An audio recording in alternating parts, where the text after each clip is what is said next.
having any second thoughts about representing President Trump. It is the proudest thing I could ever do.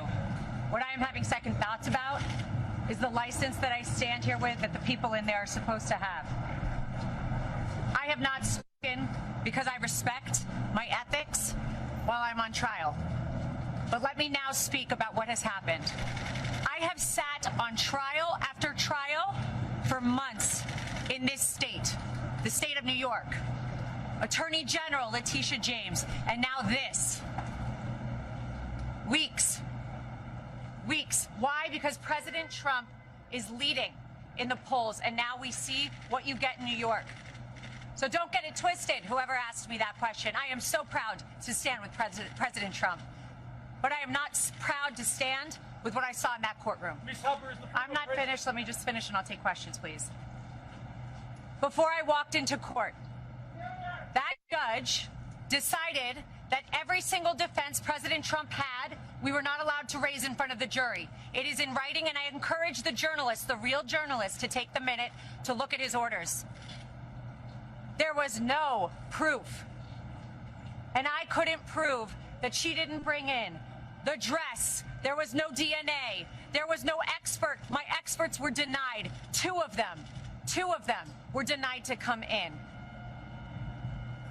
They didn't let me bring up that Reid Hoffman funded Miss Kaplan.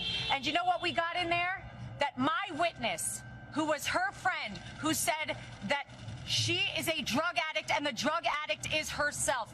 That friend, I found out in there, was paid for by Miss Kaplan's firm, and that is disgusting. That is a violation of everything I stand for, and that is why I stand with Trump. And that is why so many Americans are so proud that he is running again and so excited to run to the ballot box. But don't get it twisted. We are seeing a violation of our justice system. Ladies and gentlemen, you are not allowed to be stripped of every defense that you have. You are not allowed to be told that you can't bring it up.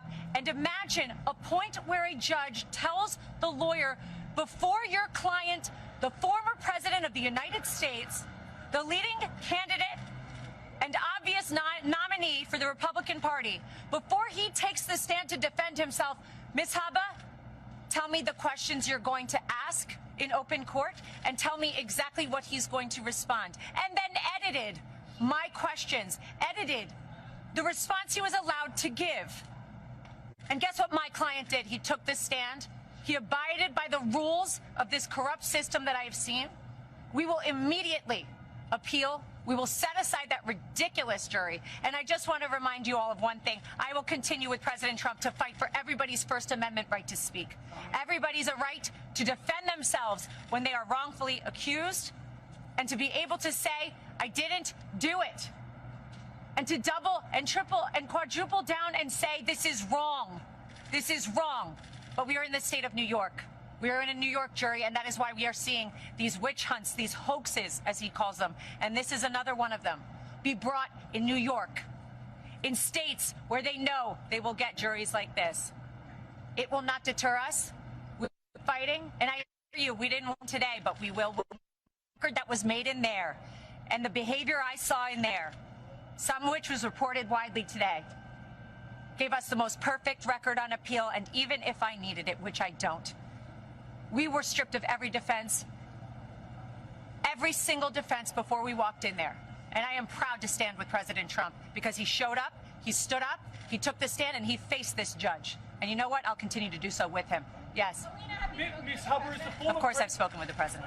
Ms. Habba, is the former president scared now of the consequences of his actions? The former president does not live his life in fear, as you've seen every single day. The former president and probably future president will continue to fight for Americans. Thank you very much, everybody.